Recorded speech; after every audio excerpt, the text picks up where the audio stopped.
अरेवाच्या पुढच्या भागात आपण भेटतोय आणि तेही पावसासकट. कारण मागे आपण त्याला म्हटलं होतं ना की खऱ्या खुऱ्या पावसात खरं पावसाबद्दल बोलता येऊन दे, तर विनंतीला मान देऊन तो आलाय. आणि आता अरेवाचा हा एपिसोड पावसावर आपण करतो आहोत. वा, चिंब चिंब स्वागत तुम्हा सगळ्यांचं. आणि पावसाबद्दल बोलत असताना कशावर बोलणार आहोत आज आपण एक्झॅक्टली? पाऊस म्हटल्यानंतर भजी, पाऊस म्हटल्यानंतर चहा आणि पाऊस म्हटल्यानंतर पाऊस गाणी. येस, त्याच्यामुळे आज आपण पावसाच्या गाण्यांबद्दल बोलणार आहोत आणि ते सुद्धा आपल्या फिल्म इंडस्ट्रीमध्ये जी मस्त मस्त गाणी पावसावर चित्रित झालीत त्याच्याबद्दल आजच्या एपिसोडमध्ये आपण बोलणार आहोत. आता पाऊस गाणी म्हटल्यानंतर सगळ्यात नजरेसमोर पहिलं काही येत असेल तर चिंब भिजलेली शिफॉन साडीमधली नायिका. पण वातावरण निर्मितीसाठी आम्हाला काही ते परवडलेलं नाही आहे साड्या बिड्या नेसून येणं. चिखल कुठे लागेल, भिजणार तर नाही ना. आम्ही आपली काळजी घेत इथे दोघीजणी छान तुमच्याशी गप्पा मारणार आहोत याच विषयावर. तुझ्या डोक्यात पटकन कुठलं गाणं येतं पाऊस गाणी म्हटल्यानंतर? पाऊस गाणी म्हटल्यानंतर पहिलं समोर चित्र येतं ते म्हणजे राज कपूर आणि नर्गिस एका छत्रीमध्ये दोघं जण.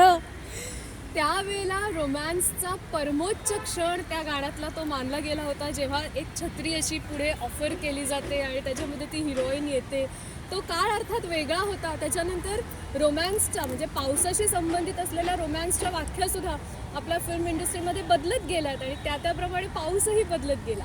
पण या पावसाची गंमत अशी आहे की तो मुंबईमध्ये चित्रित होऊन दे नाहीतर आणखीन भारतातल्या कुठल्याही भागात किंवा अगदी परदेशात सुद्धा तो तितका छान वाटतो. बघायला मस्त वाटतं पावसातलं गाणं, नाही का? हो, एक आर्टिकल वाचनात आलं त्याच्यामध्ये असं म्हटलं होतं की 80-90च्या दशकामध्ये जेव्हा फिल्म्समध्ये पाऊस गाणी चित्रित होत असत त्यावेळेला बऱ्याचदा त्याच्यामध्ये फॅन्टसी असायची.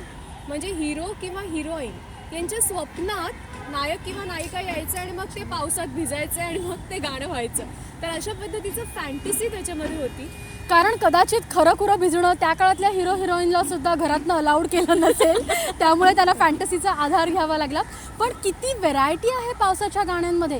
एखाद्या ठिकाणी प्रेम आहे पावसातलं, एखाद्या ठिकाणी शृंगार आहे, रोमांस आहे, दुःख आहे, विरह आहे आणि काही वेळेला एखादा असा गंभीर विचार सुद्धा पावसाच्या साथीने व्यक्त झालाय गाण्यातनं. एक्झॅक्टली. एक काळ नंतरचा म्हणजे विशेष करून 90च्या नंतरचा काळ असा आहे. सत्यासारखा सिनेमा असेल किंवा अक्षय खन्ना आणि सोनाली बेंद्रेचं जे गाणं आहे सावन बरसे तरसे दिल, तर त्याच्यामध्ये शहराचं सगळं वर्णन आहे. पावसामध्ये शहर कसं असतं, कुठल्या गोष्टी तिथे घडतात. इवन सत्यामधलं सुद्धा जे गाणं आहे उर्मिलाचं, तर ते सुद्धा असंच आहे. पावसामध्ये शहर कसं असतं आणि त्याच्यात ती भिजणारी नायिका. तर असं एक वेगळं स्वरूप पावसाचं त्याच्यात दिसायला लागलं. या पावसाने सगळ्या कवी मंडळींना, गीतकारांना इतकं छान लिहायला प्रोत्साहित केलेलं आहे. सावन बरसे तरसे मन, क्यों ना निकले घर से मन. किती सुंदर शब्द आहेत. कारण खरं आहे, पाऊस पडल्यानंतर घरात बसून राहावं असं वाटणारी एक कॅटेगरी असते, तितकीच चला बाहेर पडूया, उन्हाळूया असं वाटणारी एक कॅटेगरी असते. आपल्या सगळ्यांच्या मनातल्या भावना या गीतकारांनी, या कवींनी, या सगळ्या मंडळींनी इतक्या छान सादर केल्या या गाण्यांच्या माध्यमातून. एक्झॅक्टली. चांदनीचा उल्लेख करावासा वाटतो. त्याच्यामध्ये ऋषी कपूर आणि श्रीदेवीचं अत्यंत शृंगारिक असं गाणं आहे आग लगाई अशा पद्धतीचं. आणि त्याच चित्रपटामध्ये विनोद खन्नावर जे चित्रित झालेलं गाणं आहे लगी आज सावन की फिर वो झडी है, तर त्याच्यामध्ये त्याचा मूड एकदम वेगळा आहे. त्यावेळेला श्रीदेवीची म्हणजे चांदनीची सुद्धा मनोवस्था फारशी चांगली नसते, त्याच्यामुळे त्याच्याशी जोडलं जाणारं गाणं. बरोबर आहे. आपल्याकडे बरीच गाणी अशी आहेत म्हणजे मग अमिताभ आणि स्मिता पाटील यांचं आज रपट जाए तो, ते पाहत असताना पाऊस आपल्याला वेगळाच दिसतो. किंवा राजेश खन्ना आणि झीनत अमान यांना ज्यावेळेला आपण भीगी भीगी रातो में, त्यावेळेला जेव्हा बघतो मला वाटतं पाऊस थोडा बाजूला जातो आणि नायिकाच फक्त दिसत राहते. आणि रिमझिम गिरे सावन एका मैफिलीमध्ये खरं तर अमितजींवर चित्रित झालेलं हे गाणं आणि त्याच्यामध्ये शहरातल्या मैदानातून मौसमी चटर्जी आणि ते फिरतात अशा प्रकारचं चित्रित झालेलं बॅकग्राऊंडला पाऊस गाणं. त्यासुद्धा किती मस्त गाणी. त्याच्यानंतर डू डू डू डू बा अक्षय कुमार कट्टू, त्याने तर पावसामध्ये तो रोमॅन्स आणि त्याचं एकदम चरम ज्याला म्हणतो. एक काळ असा होता की माणसं अक्षरशः ह्या गाण्यांना रिपीट मोडला टाकून पावसामध्ये ऐकायची, आजही ऐकतात. आजच्या पिढीची गाणी बदलली आहेत. पूर्वीच्या काळात जितक्या साड्या बिड्या नेसून हिरोईनी प्रेमाने भिजायच्या, आजच्या हिरोईन्सना भिजण्यासाठी साडीच लागते असं काही नाही आहे. ड्रेसमध्ये, कुठल्याही ड्रेसमध्ये त्या कम्फर्टेबल असतात आणि भिजतात. आनंदाने फॅन्टसी दिसतात. थोडीशी कमी झाली हा. सांगायचा मुद्दा असा, पण शब्द आणि त्यामागच्या भावना मात्र अजूनही तशाच आहेत. जब वी मेट मधलं गाणं आठवतं पटकन पावसातलं, ते थोडंसं क्या वेगळं बात आहे. आहे. वाव. फारच सुंदर. हे सगळं घडत असताना दरवेळेला पाऊस पडत असतो असं नाहीये. बरोबर. खोटा पाऊस पाडला जातो आणि त्याच्यामध्ये या नायक नायिका जो मूड आहे, किती दिवस त्या गाण्याचं चित्रीकरण चालतं आपल्याला माहीत नाही, तरी सुद्धा तो मूड तसाच ठेवतात. आपल्याला 2 क्षण भिजलं तरी चिकचिक चिकचिक चिकचिक कधी वाळतोय असं होतं. आपल्याला आपली भिजलेली छत्री सुद्धा परवडत नाही. स्वतः भिजलेलं तर राहूनच द्या, पण भिजलेली छत्री सुद्धा कधी सुकेल याची ओढ लागलेली असते. आणि ती मंडळी मात्र टेकवर टेक घेत, कित्येक वेळेला काहीला रिटेक होत असतील, पुन्हा पुन्हा भिजत, पुन्हा पुन्हा तितकंच सुंदर दिसत, तितक्याच उत्साहाने ते लाजणं बिजणं सगळं करत असतात. कठीण आहे. म्हणजे हा एपिसोड करत असताना आम्ही हा अखंड एक मोठा फेरा मारून आता इथे आलेले झालोय आहोत. finally. त्याच्या सगळ्या गोष्टींसाठी त्या किती मेहनत आहे, किती तंत्रज्ञानाचा वगैरे विचार करावा लागतो, तांत्रिक गोष्टी विचारात घ्याव्या लागतात, हे आम्हाला हे एवढंसं करताना जाणवलं. मी छत्री बंद करते, पाऊस गेला. या कंटिन्यू.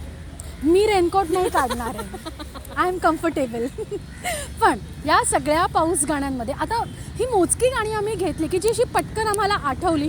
तुमच्या डोळ्यासमोर आणखीन मोठी लिस्ट असेल तर ते आमच्यापर्यंत येऊ द्या. फक्त जाता जाता श्रीदेवीचा उल्लेख करावासा वाटतो.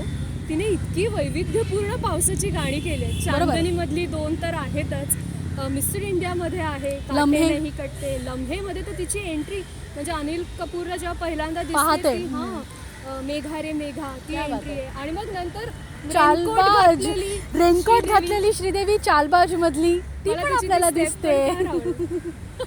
तर श्रीदेवी अशा खूप वेगवेगळ्या पाऊस गाण्यांमध्ये आपल्याला दिसलेली आहे. भिजताना दिसलेली आहे. दिसलेली अलीकडच्या काळामध्ये गाणी होत नाही आहेत का पावसाची, तर होत आहेत.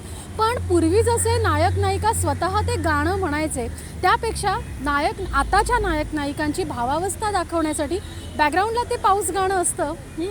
आणि ते आपण ऐकतो आणि मग ते सतत रिपीट मोडला सुद्धा आपण टाकत असतो. बरोबर. तर आता एपिसोडचा शेवट करत असताना तुम्ही आम्हाला सांगणार आहात की पाऊस गाणी दुसरा एपिसोड लगेचच्या शनिवारी तुम्हाला हवा आहे का? त्याच्यामध्ये जरासा वेगळा मूड पावसाचा आणखीन घेऊन यायचा प्रयत्न आम्ही थोडासा करू. शायरानं मूड घेऊन शायरानं. यायचा आमचा विचार आहे. पण तुम्हाला चालणार आहे का? तुम्ही हो म्हटलं तर लगेच आम्ही रेनकोट छत्री घेऊन हजरच असतो. तर आम्हाला सांगा. आपले हॅशटॅग्स माहितीचे आहेतच. RAW हॅशटॅग तो आपला आहे, R1 R2 आपला हॅशटॅग आहे, अरे वा आपल्या चॅनलचंच नाव आहे, तो हॅशटॅग आहे. आणि मग या एपिसोडला काय हॅशटॅग द्यायचा? पाऊस गाणी. पाऊस गाणी. ओके. मराठीमध्ये हॅशटॅग पाऊस गाणी आणि इंग्लिशमध्ये monsoon songs, hashtag monsoon songs. त्याच्यामुळे नक्की बघा, लाईक करा, शेअर करा, सबस्क्राईब करा. आणि पाऊस गाणी किंवा मॉन्सून सॉंग्सचा दुसरा एपिसोड लगेचच्या शनिवारी जर हवा असेल तर प्लीज प्लीज प्लीज तेही आम्हाला सांगा. आणि जर तुमच्याकडे एखाद्या चित्रपटाशी पावसातल्या गाण्याबद्दलचा किस्सा जर असेल तर तो सुद्धा आम्हाला कळवा. आम्ही आमच्या पुढच्या भागात तो त्याच्यात समाविष्ट करून घेऊ. नावासकट समाविष्ट करून घेऊ. तुमचं नाव सुद्धा त्याच्यामध्ये आमचं नक्की आम्ही समाविष्ट करण्याचा प्रयत्न करू. फक्त पर्सनल मेसेजेस न करता फेसबुक पेजला जर ते मेसेजेस केले तर ते सगळ्यांना वाचता येतील आणि त्याच्यावर छान चर्चा सुद्धा होईल. नक्की. So R1 R2 saying bye. Bye. अरे वा.